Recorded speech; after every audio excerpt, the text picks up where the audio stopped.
ወገኖቼ ምን በረከት በሕይወታችን አለ። የነካችሁት ይባረካል። የምር ልነጋገር ከተባለ በረከት አራቀንም። ይታል እግዚአብሔር በረከት። የነካችሁት ተባርኮላችኋል። የወለዳችሁት አስደስቷችኋል። ምን በረከት አለን። እስከ መቼ ነው ሳንገባ ደጅ ደጁን ብቻ የምንንከራተተው? ዘምረን ብቻ ሜ ሰብከን ብቻ ሜ ቄጤማ ይዘን ብቻ ሜ ጾመን ብቻ ሜ ዋናው ጉዳይ የታ? ወገኖቼ የእግዚአብሔርን የመውደዳችን ማና ማረጋገጫ ምን ይመስላችኋል? መዘመራችን ይመስላችኋል? ቃሉን ብቻ መስማታችን ይመስላችኋል? እግዚአብሔርን የመውደዳችን ዋና ማረጋገጫ ኃጢአትን መተዋችን ነው ወገኖቼ። ያጣነው የእግዚአብሔር ጸጋ አልገባንም። የኃጢአት ምሬቱ አልመረረንም። ከእግዚአብሔር ቤት ያጣነው ጸጋና ሀብቱ አልገባንም። ከወዴት እንደወደቅን አልተረዳንም። አንድ ስትራመድ 10 ተራምዶ የሚመጣው አባትህ እኮ እግዚአብሔር ነው። በር በሩን ነው የሚያየው ወገኖቼ። አይኑ ይንከራተታል። አባ መጣ፣ ቀረ፣ አረፈደ፣ ገባ፣ ዳነ፣ ተኮነነ። ደጅ ደጁን የሚያይ አባት አለን ወገኖቼ።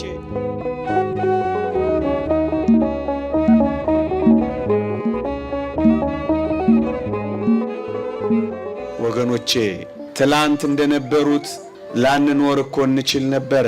ትላንት እንደቆሙት ዛሬ እንደወደቁት ልንወድቅ እኮ እንችል ነበረ። ለምንድነው እግዚአብሔር የታገሰን ካላችሁ ሐዋርያው ቅዱስ ጴጥሮስ እንዳትጠፉ ነው ይላል። ንስሐ እንድትገቡ እንጂ እንዳትጠፉ እግዚአብሔር ወዶ ስለናንተ ይታገሳል ይላል። ምእመናን መስከረም ሲጠባ አዲስ ዓመት ሲሰጠን እግዚአብሔር እንደታገሰን ወቁ። ይህችን ጨረቃ ሲያወጣ የቀኒቷን ፀሐይ ሲያጠልቃት እግዚአብሔር በፍቅሩ እንደገና የምህረት ሌሊት እንደሰጠን አስቡ ወገኖቼ። ተሰብከን ፍሬ ያላፈራ ነው ለምንድን ነው? ጉባኤ ይዘረጋል፣ በዓለም ይከበራል፣ ዓመታት ይለዋወጣሉ። ዘሪ እንደሚዘራ እግዚአብሔር በመምህራን ቃሉን ዘርቷል። ግን ምን ያህል አፍርተናል? እሱን የምትገመገምበት ጊዜ ነው ቤተ ክርስቲያን። ዋናው የክርስትና ፍሬያችን፣ የጉባኤ ፍሬያችን፣ ቤተ ክርስቲያን የመመላለስ ፍሬያችን፣ ቃል እግዚአብሔር የመስማት ፍሬያችን፣ ቅዳሴ የማስቀደስ ፍሬያችን፣ በዓል የማክበር ጊዜያችን፣ በዋናነት ፍሬው የሚገለጠው ወገኖቼ ከእግዚአብሔር ጋር በመታረቅ ነው። ኃጢአት ሞት ነው፣ ንስሐ ደግሞ ሕይወት ነው። የእግዚአብሔር ቃል እንዲህ ይላል፣ ኃጢአትን የምትሰራ ነፍስ እርሷ ትሞታለች ይላል። በኃጢአት ውስጥ የኖርንባት እያንዳንዲቷ ቀን፣ እያንዳንዲቷ ዘመን፣ እያንዳንዲቷ ሰዓት፣ እያንዳንዲቷ ፍልጥላጭ ሰከንድ በኃጢአት ውስጥ ከኖርንባት ወገኖቼ ሞተንባታል። ምክንያቱም ኃጢአት ሞት ስለሆነ ነው። ሞተናል፣ በሕይወት አለን። እሱን እንድንጠይቅ ፈልጌ ነው። በቅድሚያ አለን የለንም? ሕያዋንን ሞተናል። ከሕያው እግዚአብሔር ጋር እየኖርን ነው ወይስ በኃጢአት ምክንያት ሞተናል? ወገኖቼ ንስሐ ማለት አንዱን ኃጢአት ትቶ ሌላውን ኃጢአት ሰርቶ መኖር አይደለም። ጭራሽ ኃጢአትን መጥላት እኮ ነው ወገኖቼ። ኃጢአትን በፈረቃ ማስተናገድ አይደለም። ኃጢአትን ጭራሽ ማስወገድ እኮ ነው ወገኖቼ። እውነተኛ ንስሐ ኮቺና ወገኖቼ። እግዚአብሔርን እንደምትወዱት እናውቃለን። እግዚአብሔርን ከወደዳችሁት ግን እግዚአብሔርን እንደሚወደው ሰው አንድ ነገር እንድናደርገው እንለመናለን ወገኖቼ። የእግዚአብሔርን የመውደዳችን ማና ማረጋገጫ ምን ይመስላችኋል? መስበካችን ይመስላችኋል? መዘመራችን ይመስላችኋል? ቃሉን ብቻ መስማታችን ይመስላችኋል? በዓላት እያፈራረቅን ማክበር ብቻ ይመስላችኋል? እግዚአብሔርን የመውደዳችን ዋና ማረጋገጫ ኃጢአትን መተዋችን ነው ወገኖቼ። በደል መቀነሳችን ነው ወገኖቼ።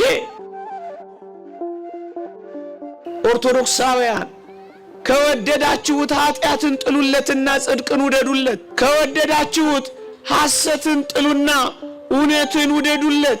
ከወደዳችሁት ዝሙትን ተውና ንጽሕናን ኑሩለት። ከወደዳችሁትማ ወገኖቼ ክፉን ነገር ትታችሁ ደግ ደጉን ስሩለት።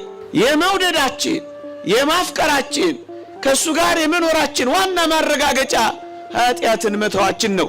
ከዚህ ጉባኤ በኋላ የሚጠበቀው ምን እንደሆነ ታውቃላችሁ? እግዚአብሔር የሚጠላውን እንድትጠሉ ነው። እግዚአብሔር የሚወደውን እንድትሰሩ ነው ወገኖቼ።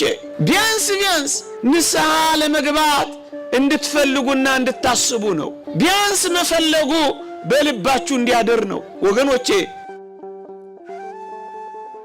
ወገኖቼ እውነተኛ ንስሐ ማለት እኮ ጊዜያዊ ስሜትና ጊዜያዊ ጸጸት እኮ አይደለም። የህይወት ለውጥ ታሳያላችሁ። እናንተ ተናጋሪዎች ሆይ ጭምቶች ትሆናላችሁ። እናንተ ተራጋሚዎች ሆይ መራቂዎች ትሆናላችሁ። እናንተ አጉረምራሚዎች ሆይ አመስጋኞች ትሆናላችሁ። እናንተ ዘረኞች ሆይ ሁሉን ማፍቀር ትጀምራላችሁ። እናንተ የነጠቃችሁ ሆይ መመለስ ትጀምራላችሁ። ምን ትለወጣላችሁ? ምን ትቀንሳላችሁ? ወገኖቼ እናንተ ስግብግቦች ሆይ ማካፈል ትጀምራላችሁ። ለውጥ ታሳያላችሁ ሆይ። ይሄ ነው እኮ የመስቀሉ መልእክት እኮ ይሄ ነው። የክርስትናችን የመጨረሻው ግብ መቀደሳችን እኮ ነው። ከመቀደሳችን የሚቀድመው ከእግዚአብሔር ጋር የግንኙነት መስመር መመስረታችን ነው። ከእግዚአብሔር ጋር የግንኙነት መስመር ምን መሰረተው ደግሞ በንስሐ እኮ ነው። የመጀመሪያው ነጥብ እኮ መታረቅ ነው። ያስቀየምነውን እግዚአብሔርን መካስ ነው። ያሳዘነውን እግዚአብሔርን ማስደሰት ነው። ከዚህ ነው በዓሉ። ይሄ እኮ ነው፣ ሌላ እኮ አይደለም ወገኖቼ። ከዚህ ነው የሚጀምረው። ሴሬሞኒ አይደለም። አሁን የያዝነው ህይወት ነው። የመለወጥ ህይወት፣ አዲስ ህይወት።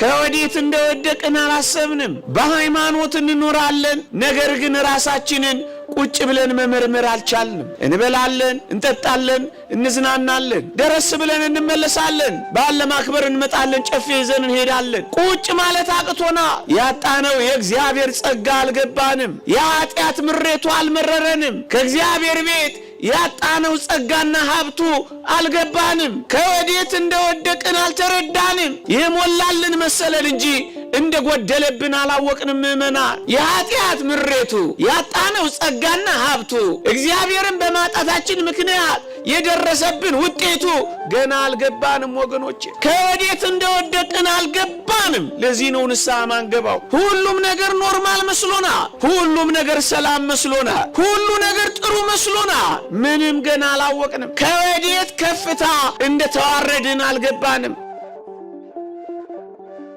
የጎደለህን ስታውቅ ወደሚሞላልህ መጓዝ ትጀምራለህ። የወደክበትን ስታውቅ ያጣኸውን ስፍራ ትናፍቃለህ። የተዋረድክበትን ስታረጋግጥ ለመክበር ወደ ንስሐ ትመጣለህ። ከወዴት እንደወደቅን ማሰብ አልቻልንም። እንበላለን፣ እንጠጣለን፣ ቤተ መቅደስ እንሄዳለን፣ እንመለሳለን።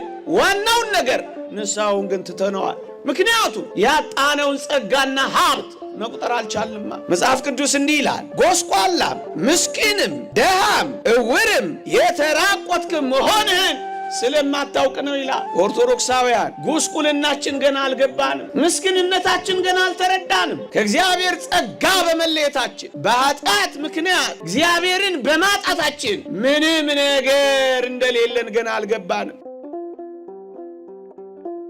ወገኖቼ ከጋጥ ውስጥ ብጠፋም ያንተ በግ ነኝ ተሸከመኝ እያልነው እንምጣ። ጌታ ሆይ ከሩቅ አገር የምኖር ምስኪን ልጅ ነኝ። በሩቅ አገር ብኖርም ከልቤ ግን አላወጣውህም፣ ተቀበለኝ እያልነው እንምጣ። ጠልቼ አይደለም፣ ተታልዬ ነው። ክጄህ አይደለም፣ ደክሞኝ ነው በለው። ና ወገኖቼ፣ አንድ ስትራመድ 10 ተራምዶ የሚመጣው አባትህ እኮ እግዚአብሔር ነው።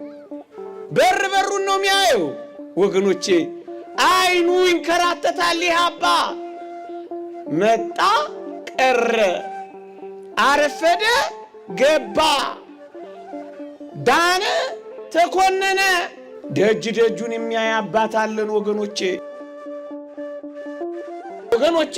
ዓለምን መፍጠር አንድ፣ ዓለምን ከመፍጠር የበለጠ ታላቅ ሥራ የጠየቀበት ዓለምን ማዳን ነበረ።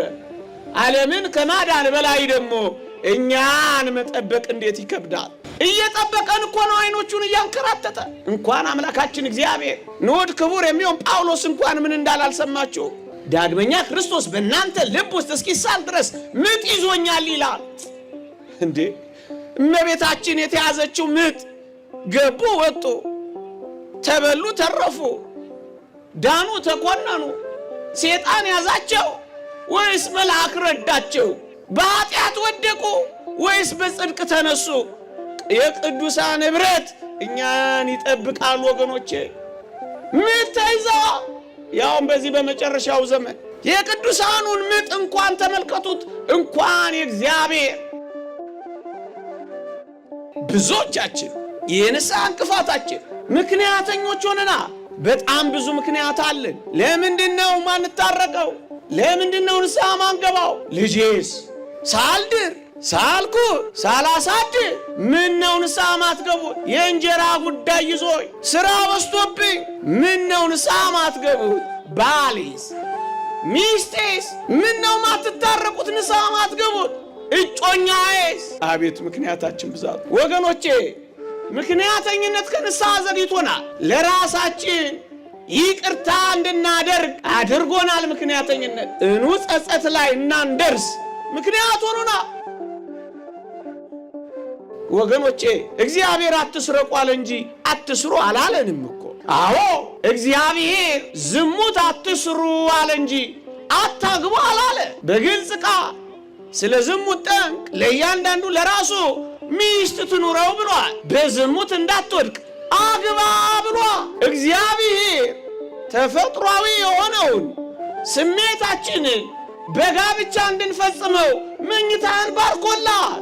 መጋባት ክቡር ነው፣ መኝታው ንጹህ ነው ይላል። አግብተህ እንድትፈጽመው ነው እንጂ በዝሙት እንዳትወድቅ ነው የከለከለህ። አታግባ አላለ። ምን አገደ? እግዚአብሔር የከለከለህ አንድ ነገር ኃጢአት ብቻ እኮ ነው። እጮኛ አትያዙ አላለ እግዚአብሔር። የእጮኝነት ሕይወታችሁን በንጽሕና ምሩት፣ በድንግልና ጠብቁት አለ እንጂ እግዚአብሔር ከምክንያት በላይ በምክንያት አይደለም ምናምነው፣ ከምክንያታችን በላይ ነው እግዚአብሔር። ዘኬዎስ እኮ ቁመቱ አጭር መሆኑ እኮ በጣም በቂ ምክንያት ነው። በቃ አጭር ነኝ ላይ አልቻልኩም፣ በቃ ዛፍ ላይ ወጣላችሁ። ከፍ በል ታየዋለህ፣ ራቅ በል ታየዋለህ። እሱን ወደ ማየት ቁመና ከመጣ አይን በአይን ታየዋለህ። ቤት ይገባል፣ በልብ ይገባል። ቤትህን፣ ልቦናህን፣ ሕይወትህን ይባርከዋል። ከፍ በል፣ ከምክንያት ተሻገር፣ በምክንያት አትታጠር። ኃጢአታችሁን በጌታችን እግር ስር አስቀምጡና አዲስ ሰው ሆናችሁ ለመሰራት ተዘጋጁ። ቀን የሚያልፈው በሱ ነው ወገኖቼ። እግዚአብሔር ከሁላችን ጋር ይሁን። የንስሐ እንቅፋቶቻችንን ለመሻገር እግዚአብሔር ይርዳን፣ ለንስሐ ሞት ያብቃን። አሜን።